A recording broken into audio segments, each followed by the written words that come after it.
je veux bien performer, mais j'essaye de plus en plus de ne pas me mettre d'attente.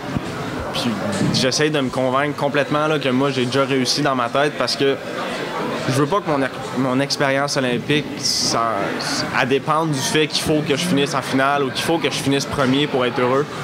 Fait que j'espère vraiment juste être content là, la seconde que je vais dropper aux Olympiques, puis que j'espère que je vais me dire que je vais être fier de moi, puis non que je vais m'attendre à plus encore. Là. Notre sport n'était jamais aux Olympiques avant. Puis en 2014, j'ai pas pu les faire, j'étais blessé. Puis là, ça m'avait fait un petit pincement au cœur quand même. Puis là, depuis, je te dirais 2016, 2017, là, j'ai commencé à remarquer que les Jeux, que ça se rapprochait.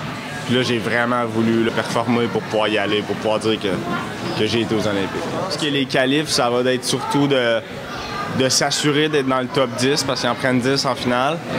Fait que les qualifs, ça va être une game vraiment de pousser, mais pas trop, juste d'être sûr de se passer en finale. Mais rendu en finale, je pense que tout le monde va essayer de finir premier là, parce que ce soit 10e ou 5e aux Olympiques, là, on s'en fout. Mon père, il a 15 ans. Moi, je pense que j'avais 6 ans.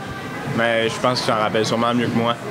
Ça a vraiment commencé. Je me rappelle mon premier cours. Je pensais que ça allait être facile. Je suis parti d'en haut de la familiale. C'était pas très à pic.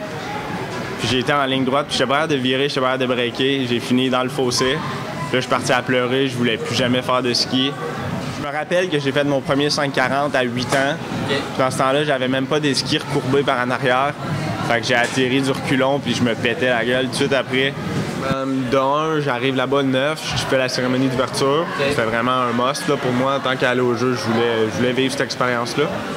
On se tient un peu pays par pays, évidemment. Là. Les gars sur mon équipe, je suis toujours avec eux autres plus qu'avec mon chien.